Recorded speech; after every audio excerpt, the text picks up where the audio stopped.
Hi, everybody. Welcome back. Okay, so today we are going to run through a few email. A few of the more recent email dealt with Harry and Meghan's mental health issues, their alleged drug and alcohol use, etc., and what the king could or should perhaps do to separate the damaging effect of the Harkles' actions from the monarchy. Well, fact is that legally there is little the king as father can do, even if he knew and even if he had proof that Harry is, say, a prolific addict or was really mentally ill or even involved in harmful, hurtful activities. There is nothing he can legally do. Harry is an adult, and as an adult, he has to either enter into treatment, whether psychiatric treatment or drug and alcohol treatment, on a voluntary basis, or be forced to legally if or when a court finds that he is a danger to himself or others. His family can do things like stage interventions, they can play all kinds of tricks, and it is not going to make a difference. And likely the legal and medical advisors have already told the king so. Well, the same applies to Meghan, the royal family, and her own family. However, it is my personal and firm belief that regardless of how ill a person is, regardless of how sad it is, the public has a right to protection as well. We are being bombarded by Harry and Meghan's actions and their lies and their foul deeds daily, almost as if there's an attempt to normalize their behavior, to desensitize us to their nasty, narcissistic behavior. For me, this is indeed, if not illegal, a form of bullying. Now, I'm not sure who is really the most to blame. Meghan, her PR, or the media, or all three of them. But I think and I feel that it should stop. Yes, it appears Meghan does phone the agencies like Backgrid and tell them where she will be and when, but there should come a day when they also say no to her. No, ma'am. Sorry, ma'am. We don't have anyone available today. Or when a member of the public tries to sell them a photograph of Megsy taking a stroll somewhere, just say, no, thank you. We have enough of those. I honestly feel that these agencies should set a standard and only purchase photographs with content or context. In other words, each picture should have a byline of at least 50 to 100 words. If the context cannot be provided, then the photograph should be rejected. I think this should apply to all celebrities and celebrity photographers. Their duty or their job should be to inform, not stalk or harass. And at the moment, it almost feels as if we are being harassed by the Harkles and, of course, the photographers. It feels as if they are invading our space. So that, my namesake, is how I feel about that. Thank you for your email and support. Another subscriber whose name also starts with an L asked about the possibility of a liaison between Meghan and Justin Trudeau. In my opinion, there is no chance, none. Justin Trudeau will not touch her with a barge pole.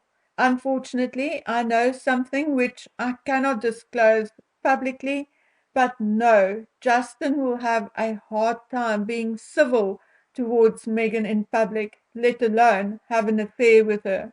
So there you go. I did give a few hints in a video I did titled Will Meghan Support Her Friend Sophie Publicly?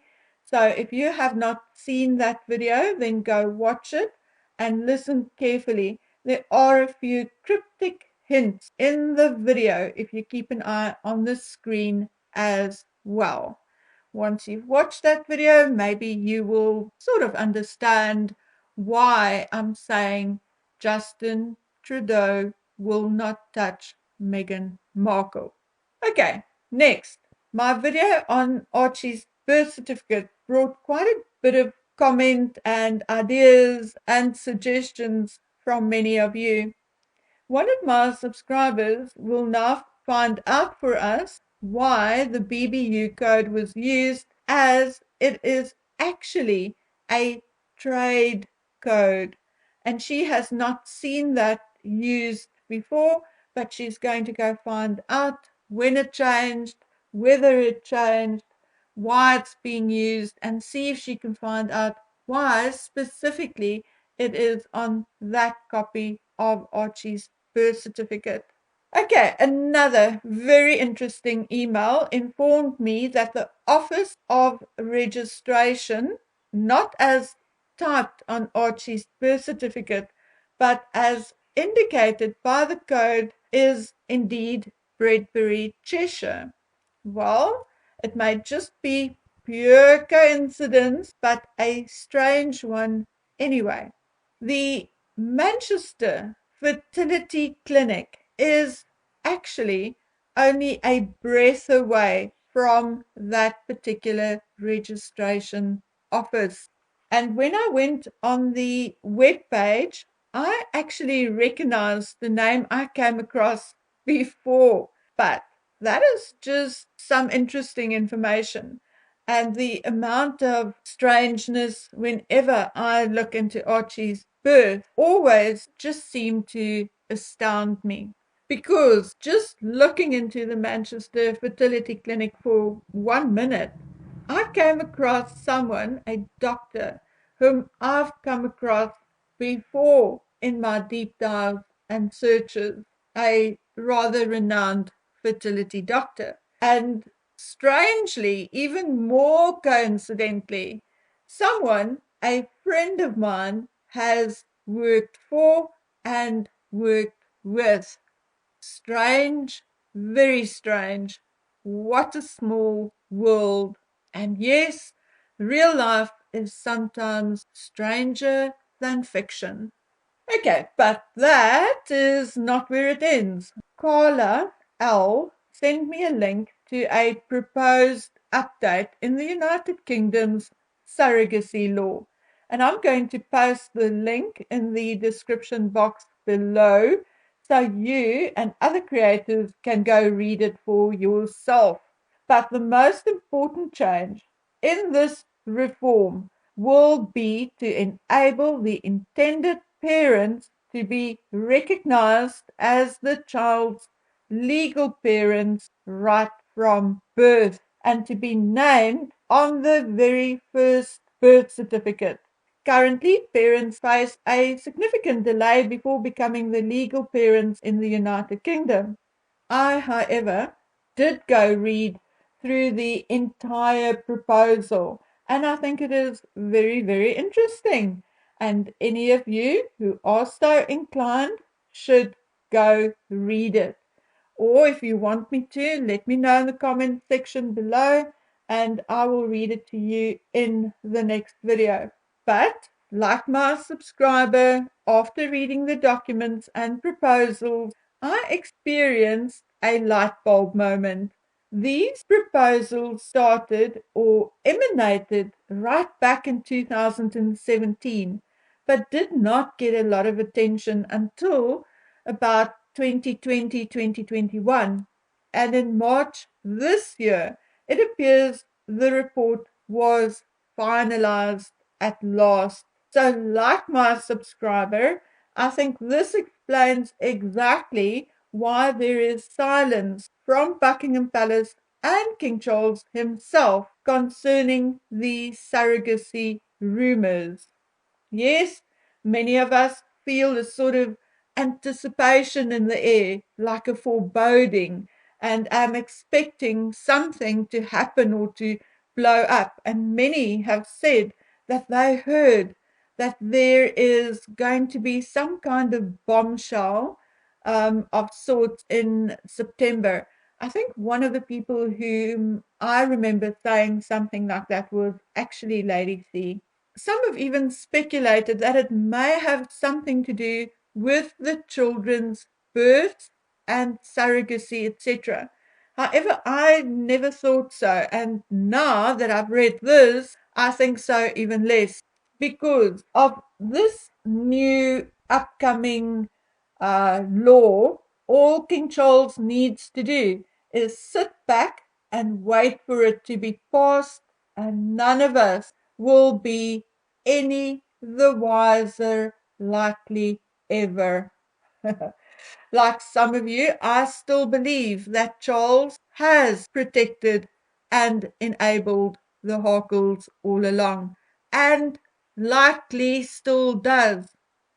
Look, even if the truth comes out and it is proven that Meghan and Harry did use a surrogate, then the new law will limit the damage. So I firmly believe that King Charles and his council does not give a damn about these rumors. Charles himself is fully accustomed to a lack of transparency and a good old spin.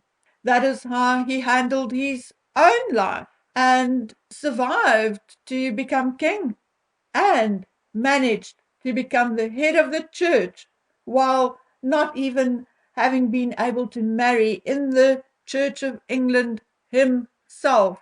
The world is constantly reminding everyone about Andrew's liaisons with Epstein and Nygaard, but very seldom are we reminded about the king's friendships with Savile and Ball and Van der Post and others, not even mention all the cash for honours scandals stretching back all the way to the 1970s. So do you really think King Charles is worried about surrogacy rumors? Well, why would he be if one of his properties provides fertility treatment and the law will soon change to make it a more hidden, harder to trace endeavor? No, it's not bothering him one little bit, even though the law of succession still states that the child should be born of the body. But who now cares about such a minor infraction if bigger ones were swept under the huge old rug in Buckingham Palace? So thank you to Carla who brought me up to speed on this. Okay, guys, so this was fun and short. I'm setting myself so many goals lately as I really feel it's time old Bookie gets her shit in order and settle down.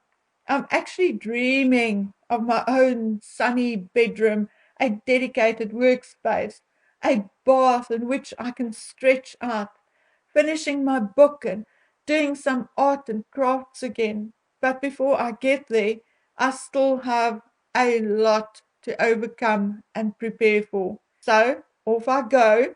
If life treats us well, I'll see you right back here tomorrow.